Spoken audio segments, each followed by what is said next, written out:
सोचिए, एक क्रिकेटर जिसने फर्स्ट क्लास क्रिकेट में 11,000 से ज्यादा रन बनाए, सचिन तेंदुलकर के डेब्यू रिकॉर्ड को भी पीछे छोड़ दिया और फिर भी कभी इंडिया के लिए नहीं खेला। हाँ, ये कहानी है अमोल मजूमदार की। बिल्कुल, एक ऐसा शानदार बल्लेबाज जिसका बल्ला तो खूब चला पर वो इंडिया कैप वो उनको मिली नहीं। हाँ आज हम इसी अनोखी क्रिकेट यात्रा पर जरा बात करते हैं। हाँ, और देखिए कहानी शुरू कहाँ से होती है। 1974 में मुंबई में जन्म हुआ और कोच कौन? रमाकांत आचरेकर सर। अरे वाह, जहां से सचिन और कामली भी निकले। बिल्कुल। और फिर 1993-94 का रणजी डेब्यू देखिए, बॉम्बे के लिए हरियाणा के खिलाफ फरीदाबाद में सीधा 260 रन। डेब्यू पर 260? जी हाँ, डेब्यू पर। वो उस वक्त फर्स्ट क्लास डेब्यू पर वर्ल्ड रिकॉर्ड था। तो आप समझ सकते हैं कि शुरुआत कितनी जबरदस्त थी। यहीं से उनके शानदार घरेलू करियर की एक तरह से नींव पड़ी। शानदार तो शायद छोटा शब्द है, जरा आंकड़े देखिए।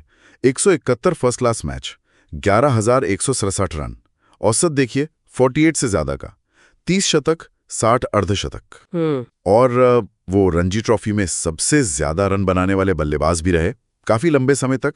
बाद में वसीम जाफर ने तोड़ा वो रिकॉर्ड। सही कहा। सिर्फ रन ही नहीं बनाए, मुंबई जैसी तगड़ी टीम की कप्तानी की, रणजी ट्रॉफी जिताई भी। तो फिर सवाल वहीं आकर अटक जाता है, इतना सब कुछ करने के बाद भी वो इंडिया की जर्सी क्यों नहीं पहन पाए? हाँ, और यहीं पर मतलब कहानी का सबसे अहम मोड़ आता है। देखिए, सबसे बड़ी वजह तो शायद वो दौर था, भारतीय बल्लेबाजी का वो समय, वो गोल्डन एरा। बिल्कुल। आप सोचिए मिडिल ऑर्डर में कौन कौन थे? सचिन तेंदुलकर, राहुल द्रविड़, सौरव गांगुली, वीवीएस लक्ष्मण, बाद में सहवाग भी आ गए। जगह ही कहाँ थी? वही तो, मतलब वो मिडिल ऑर्डर तो एक किला था, उसमें घुसना लगभग नामुमकिन सा था। इतनी तगड़ी कंपटीशन थी कि मजूमदार जैसे लगातार परफॉर्म करने वाले खिलाड़ी के लिए भी वो दरवाजा खुल ही नहीं पाया। हाँ, ये बात तो माननी पड़ेगी।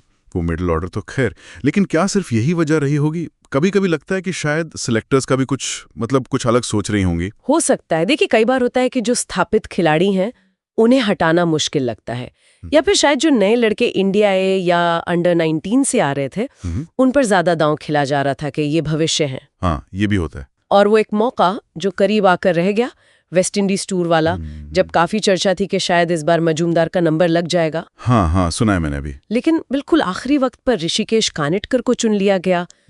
तो वो जरूर एक निराशाजनक पल रहा होगा उनके लिए। यकीनन।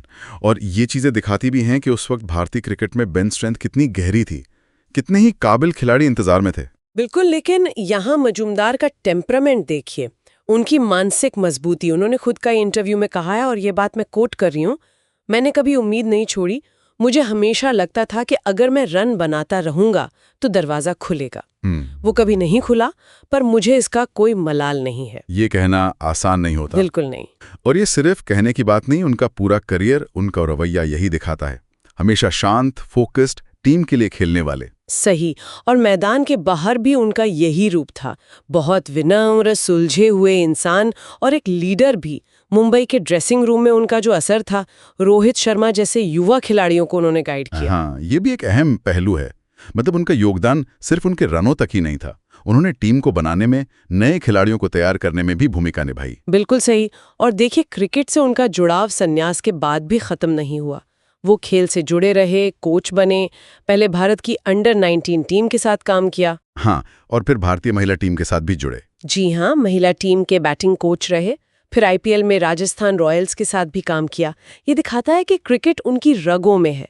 मैदान पर ना खेल पाने का दुख शायद रहा हो, लेकिन उन्होंने अपना योगदान दूसरे तरीकों से दिया। तो कुल मिलाकर हम कह सकते हैं कि अमोल मजूमदार की कहानी सिर्फ रनों या सिलेक्शन ना होने की कहानी नहीं है। नहीं, बिल्कुल नहीं। ये कहानी है लगातार मेहनत करने की, हार ना मानने की, और उस सम्मान की जो आप खेल में कमाते हैं।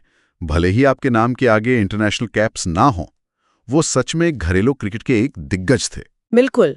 और जाते जाते एक सवाल ये भी मन में आता है कि सिलेक्शन में आंकड़ों के पार और किन चीजों को देखा जाना चाहिए? सिस्टम लगातार अच्छा परफॉर्म करने वाले घरेलू खिलाड़ियों को कितना वेटेज देता है, खासकर जब सामने कोई ऐसा खिलाड़ी को जिसमें अंतर्राष्ट्रीय पोटेंशियल ज्यादा दिख रहा हो? ये एक मुश्किल संतुलन है। हाँ, ये संतुलन साधना हमेशा से एक चुनौती रही है और शायद आगे भी रहेगी।